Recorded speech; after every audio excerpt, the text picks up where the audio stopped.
Do you remember when .NET apps were slow, heavy, and only worked on Windows? And now we are building cloud apps, AI driven solutions, and even running .NET on Linux, Mac OS, and in serverless environments. How did we get here? What changed over the years? Let's take a deep dive into the evolution of .NET from its humble beginnings in 2002 to the AI powered future with .NET 9. Hey everyone, welcome to Life in a .NET, your go-to channel for everything about .NET.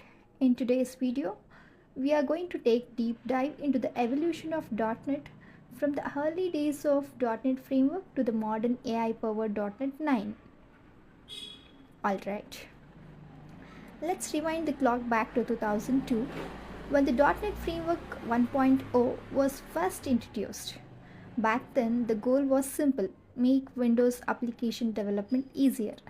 But we have come a long way since then. Let's dive in. Why did Microsoft create .NET? Before .NET, developers had to juggle multiple technologies, Visual Basic, C++, COM objects, just to build an application. It was messy, it was painful. So Microsoft decided to fix this by introducing .NET 1.0, a structured, managed, and developer-friendly framework that made Windows development easier. Let's see the key features of .NET 1.0. CLR, the heart of .NET.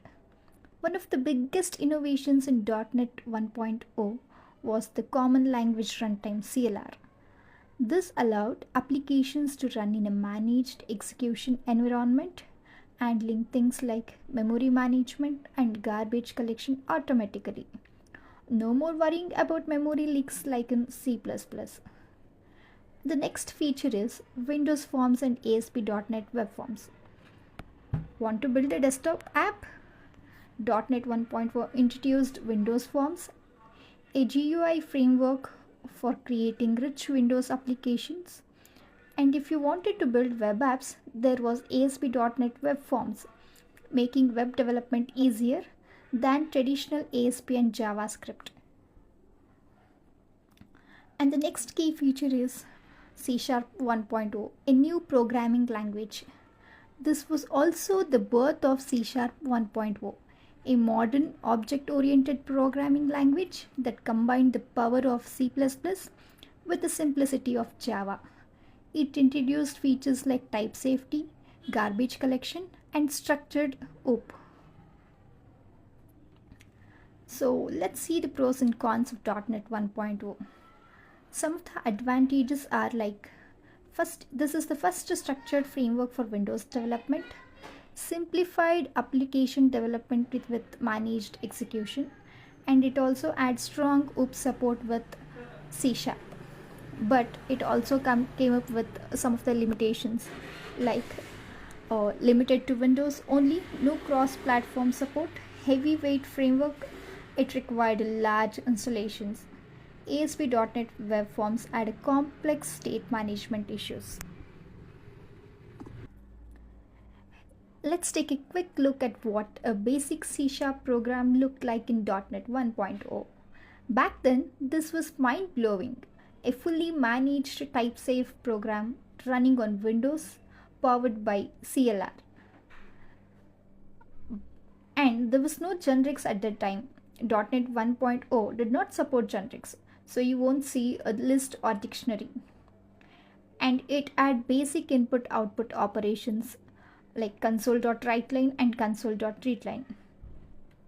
For string concatenation, instead of string interpolation, we used plus operator for concatenation, since interpolated strings were introduced later.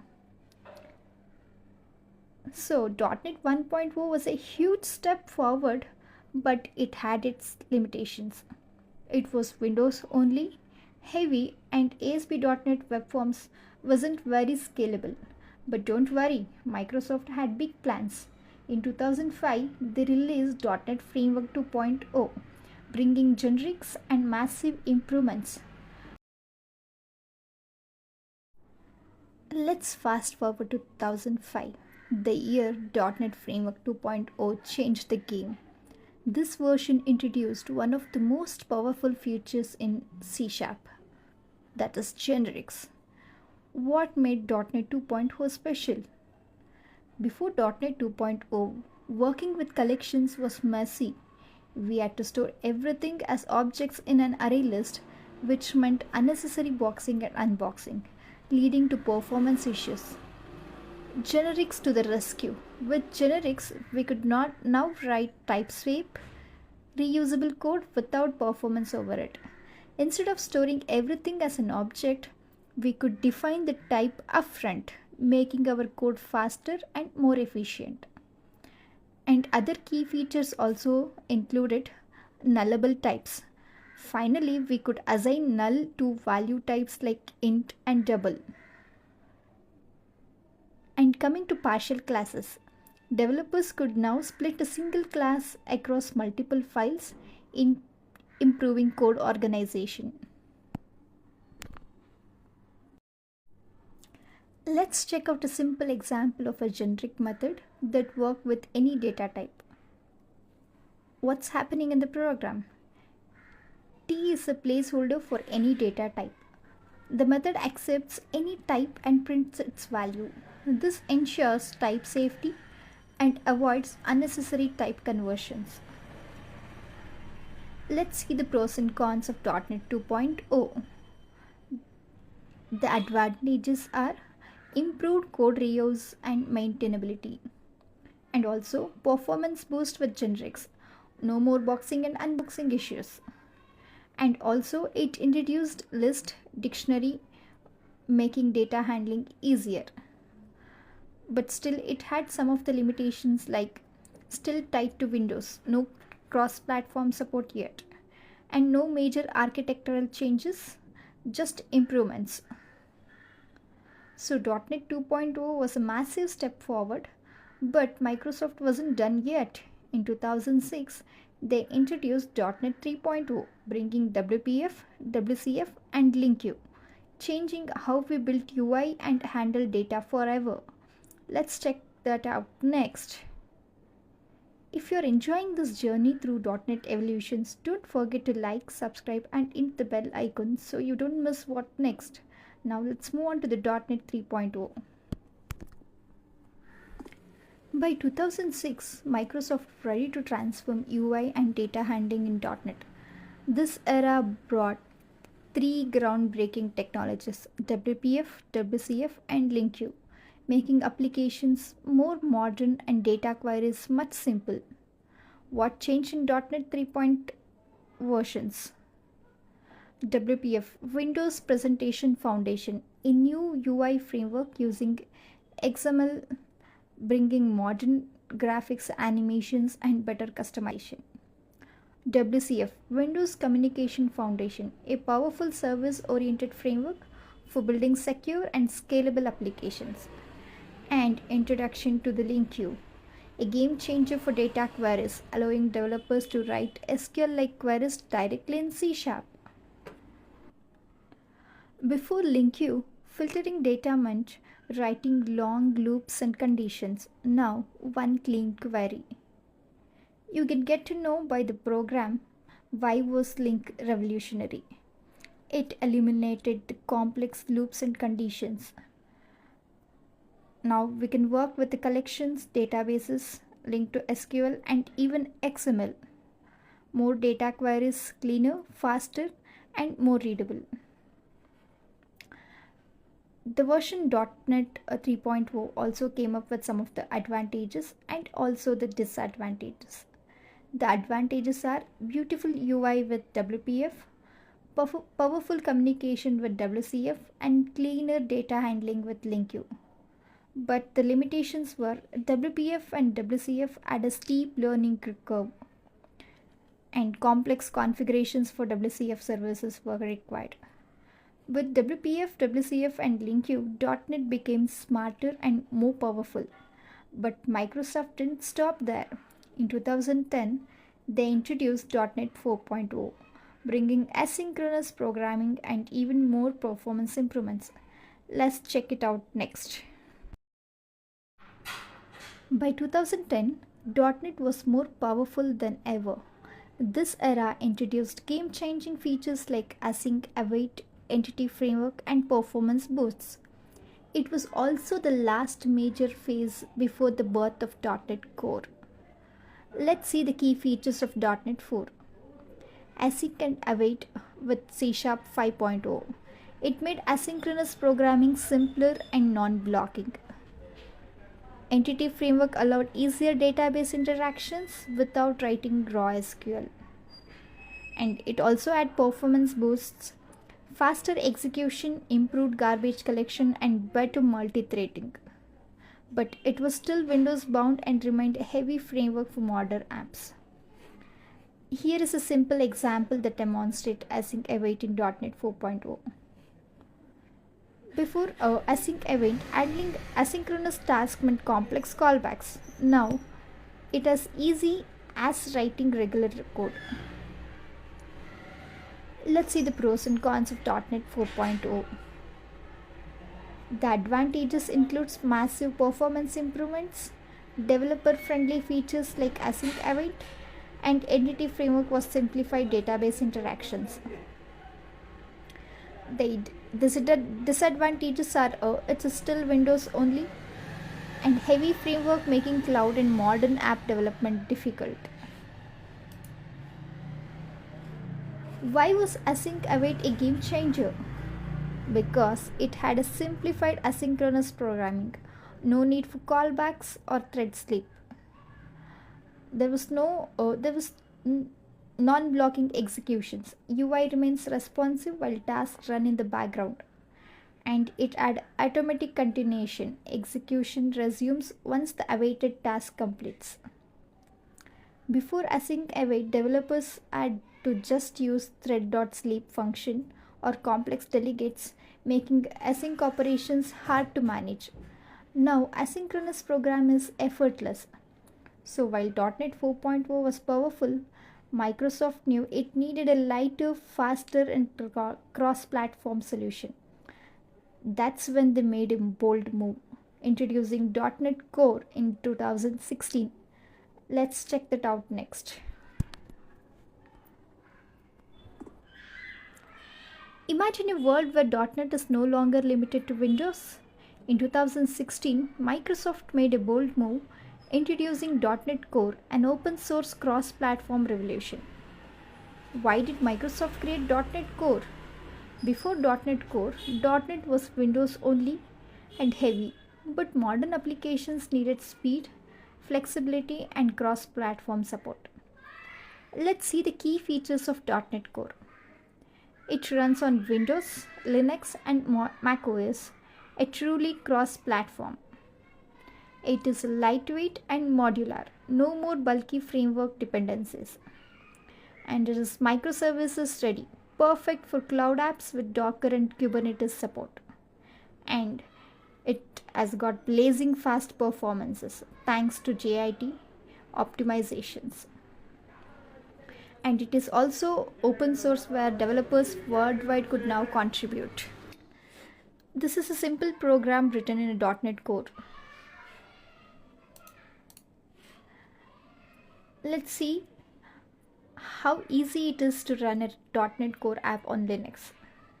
Create a simple .NET Core console application. Install .NET Core on Linux. Run the .NET Core app. Simple as that.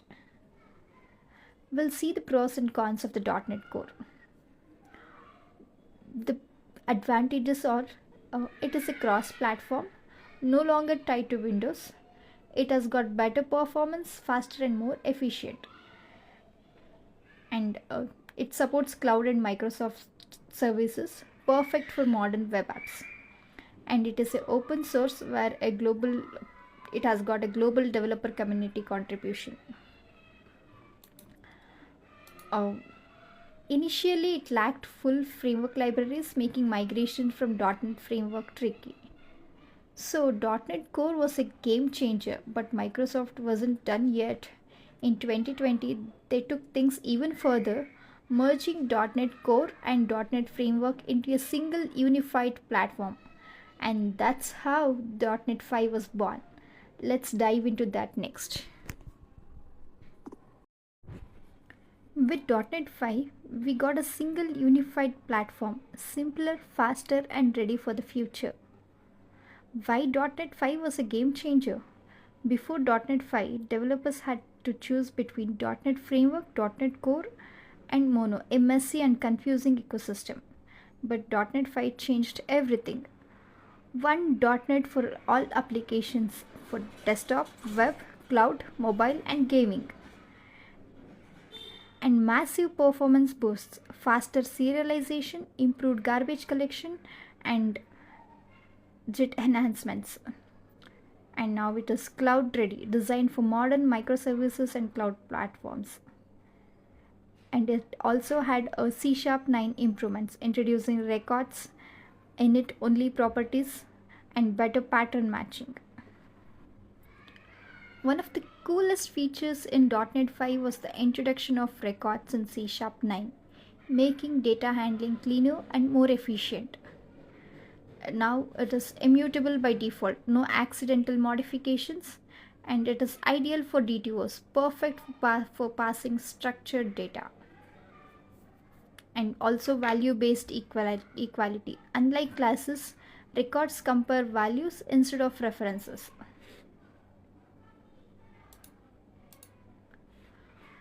So how .NET 5 set the stage for future? No more .NET Core versus .NET Framework confusions. Everything became .NET. Better for performance, faster garbage collection, and system.text.json improvements. Cross-platform and cloud optimized, ready for microservices and Azure.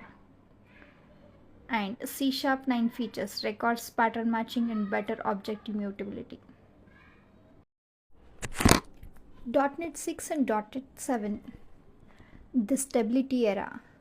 With .NET 6 long-term support and .NET 7, Microsoft focus on stability, performance, and simplicity. .NET 6 was released in 2021, marked the first long-term support release of the unified .NET platform, and .NET 7 was released in 2022. It brought faster startup, improved runtime, and minimal APIs for linear web apps. Here is an example of a minimal API in .NET 6. .NET 6 introduced minimal APIs, allowing developers to build RESTful APIs without controllers or extra setup. Web application.control create builder. It initializes the minimal API framework in .NET 6. And app.map get, it creates a simple HTTP get endpoint at the slash. There's no need for controllers or separate routing configurations. App.run starts the web server and keeps it running. So how to run the API? Create a new minimal API project, run the app, test the API by opening HTTP localhost 5000. Let's see the key features in .NET 6 and .NET 7. The first one is minimal APIs.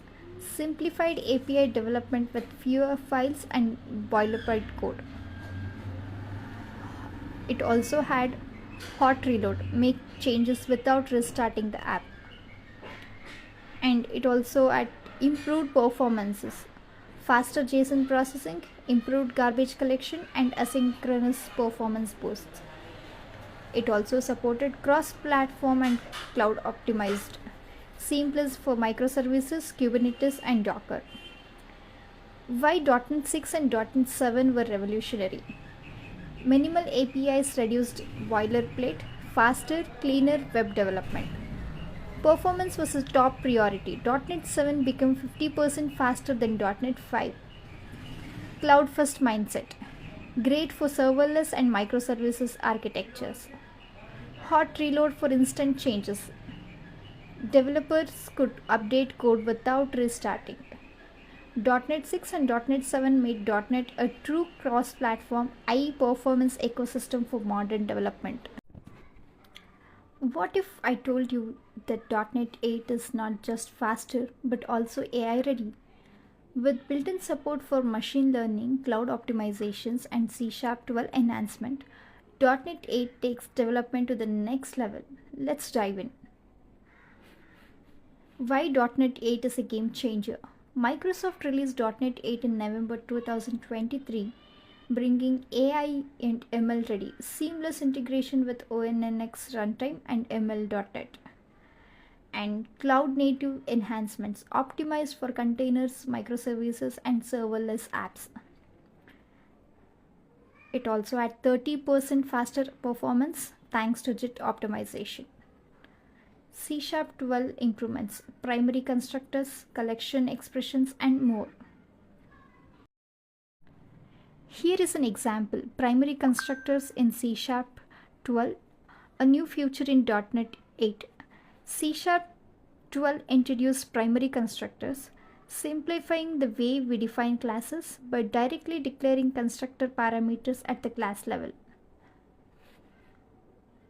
The class person defines a primary constructor inside the class declaration. No need to manually declare instance fields or properties for name and age.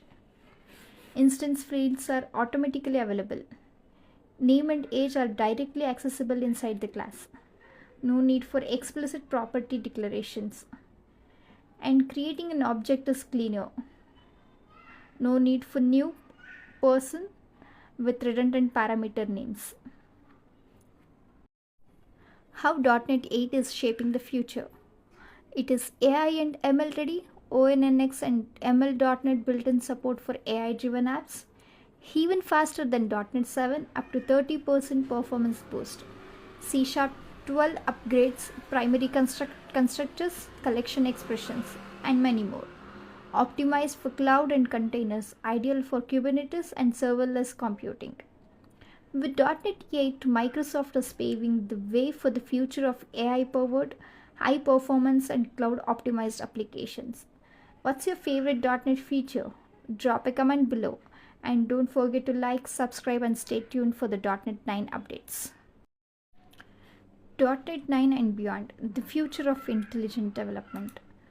.NET 9 is set to push the boundaries of AI-driven development, cloud-native enhancements, and even deeper performance optimizations. With Microsoft's heavy focus on AI automation and cloud integration, .NET 9 is expected to make development smarter, faster, and more efficient. Expected key features in .NET 9: AI-driven code generation, intelligent code completion, and automated refactoring using AI. Optimized for cloud and serverless. Even better Kubernetes and AWS Azure supports. More performance enhancements. Better just-in-time, improved memory allocation, and even faster startup times. Smarter debugging and hot reload. AI-powered error detection and automatic fixes. C# 13 innovations. Possible enhancements like more functional programming features and even cleaner syntax. While Microsoft has not officially announced AI-driven code generation as a built-in feature of .NET 9, we can imagine future where AI assists developer inside the .NET ecosystem, and can also expect AI-suggested code completions. Future possibilities of AI in .NET 9. AI-powered intelligence, auto-suggests code structures, error fixes, and optimizations. Smart debugging, AI-driven debugging that explains errors in plain English and suggests fixes. Automatic refactoring, AI can rewrite your code for better efficiency and maintainability. AI-powered performance tuning, the runtime can auto-optimize code execution based on workload analysis. Why .NET 9 and beyond will be revolutionary. AI integration into the development workflow. Imagine Copilot-like assistants built directly into .NET. Performance at scale. Faster, leaner, and optimized for cloud, IoT, and microservices. More functional, less boilerplate. C# could become even more expressive and concise. Seamless multi-platform support. .NET will continue to bridge web, mobile, desktop, and cloud like never before. .NET has evolved from Windows-only framework to a cross-platform powerhouse. Now developers have one flexible platform for desktop, web, cloud, and mobile applications. What's your favorite .NET version? Let's discuss in the comments. Like, share, and subscribe for more .NET insights. Thank you.